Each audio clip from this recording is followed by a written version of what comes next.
we've had names like Rubio, Waltz, Gaetz even. I mean, what do you make of the choices so far? I think the choices are very good except one.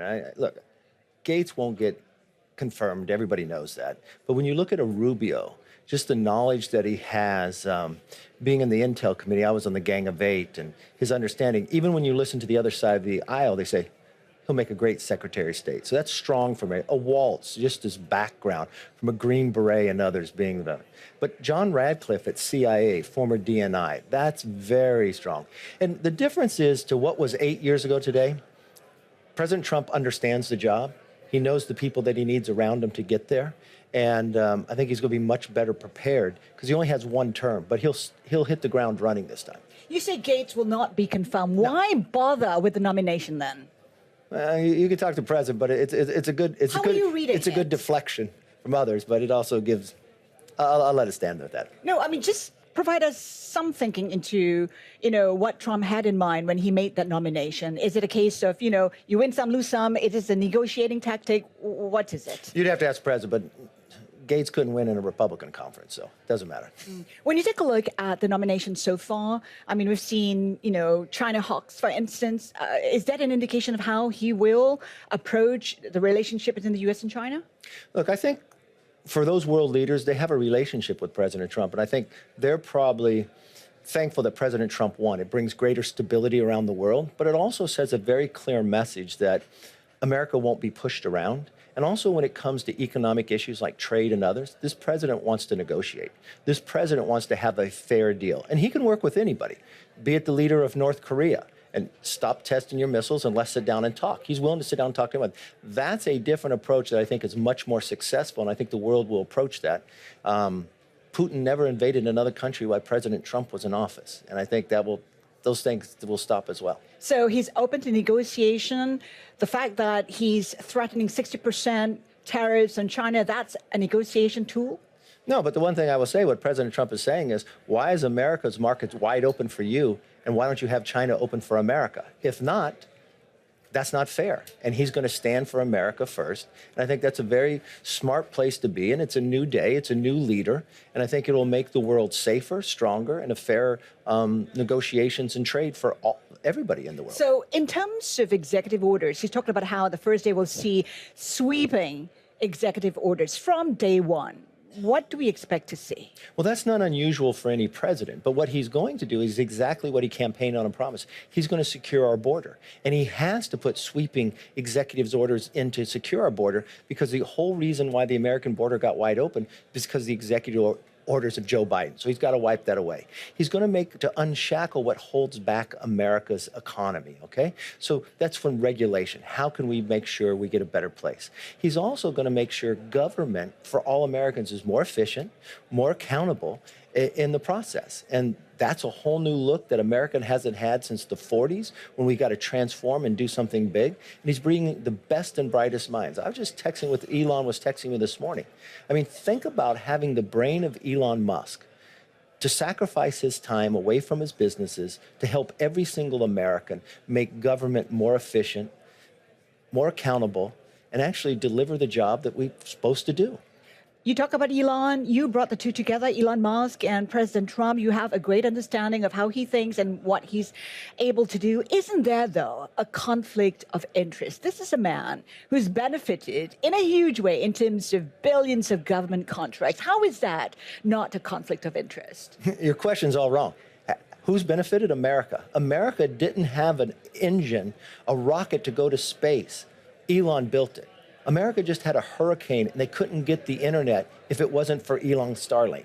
When you think of the environment and Tesla, the #1 selling car in America, Elon doesn't benefit from government. America has benefited from Elon.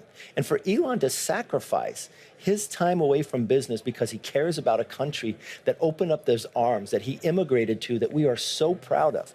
I know it doesn't matter where you stood in the political spectrum, but when you watched in the middle of the campaign that Elon sent a rocket to space, reusable, came back and grabbed it, and nobody else in the world can do it, and that wasn't government, that was SpaceX.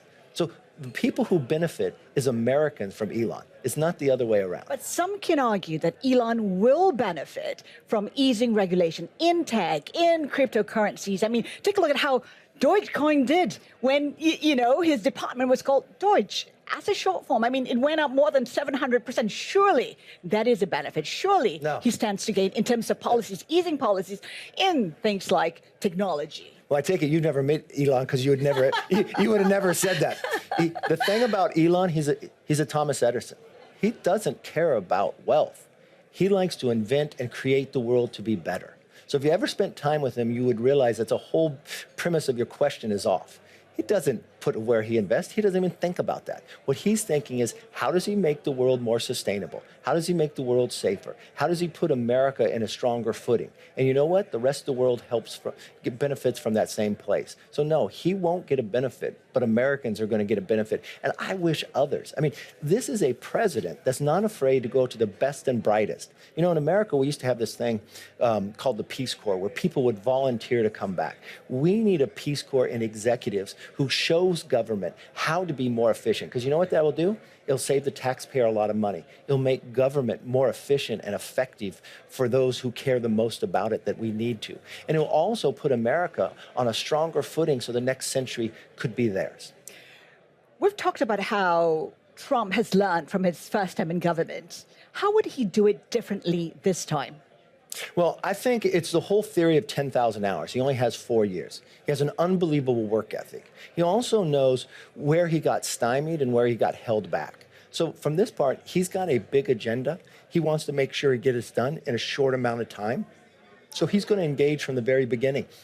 And just look what he's doing in transition. So the first 100 days, what can be expected? The first 100 days, how will it look like? I think you'll be shocked by the first 100 days. I think you'll kind of be shocked by the first month. And the difference is, this president won by such a big majority. Okay, no Republican has won a majority like this in 34 years, where he captured the Senate and he captured the House. And they would not have won the majority without President Trump, winning the popular vote and electoral college by more than 300 when 270 is the magic number. That is almost a mandate from the American people to do the things that he said, to curb inflation, right? To keep our streets safe again, to have a border, but to make sure our military is prepared for the future. That's turning the DOD around. And he's got the best minds coming in to do that. And he doesn't have to sit around to have people tell him what to do. He knows the job of what needs to happen. He has the relationships around the world. I will tell you, from the day he won, the number of foreign leaders who called me wanting to be able to talk to President Trump. President Trump is an engaging individual, and I think you'll see it from every walk of life. And the most interesting thing about him is he doesn't need much sleep, and he works almost 20 hours a day. You talked about relationships, and those relations with the rest of the world would be front and center, at least for the rest of the world. Ukraine, an issue that he says that he can deal with in 24 hours. I mean, is that even realistic? Is that even conceivable?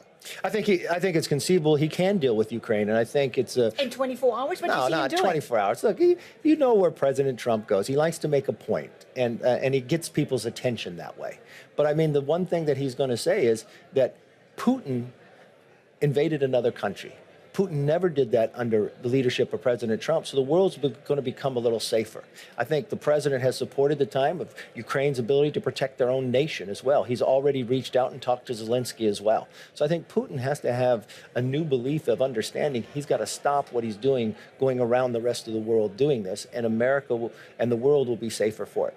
Do you think America under Trump would be a more powerful America, an America that is able to influence the rest of the world? Because we've seen how tensions have flared up under the Biden administration. Do you see Trump putting a lid on that? And I mean, how do you see it playing out in the next 4 years? It's easy to say what will happen. Look at what happened before.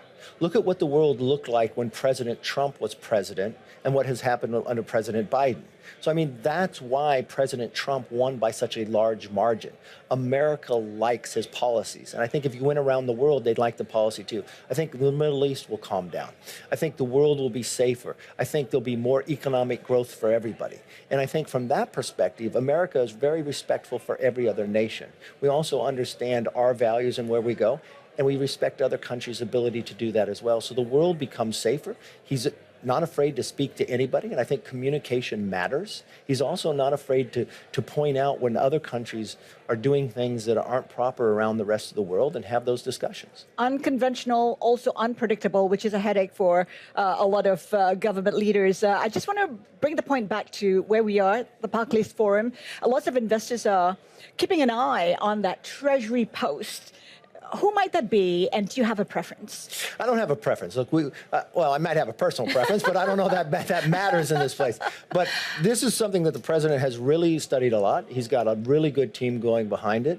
I think it's probably narrowed down to 2 different people, but the president has the right to pick whoever he wants for whatever position, and then they got to be confirmed. But I will tell you, I think he is better prepared in this administration than he was 8 years ago. The team behind it, and a lot of that gives them credit to Howard Lutnick, the work he has done, and just the history that he has from Cantor Fitzgerald, just the personal history that Howard has after 9/11. The only reason Howard is alive today is because it was the first day of his son's kindergarten class. But his brother, his best friends, his entire firm gets wiped out, and he rebuilds it.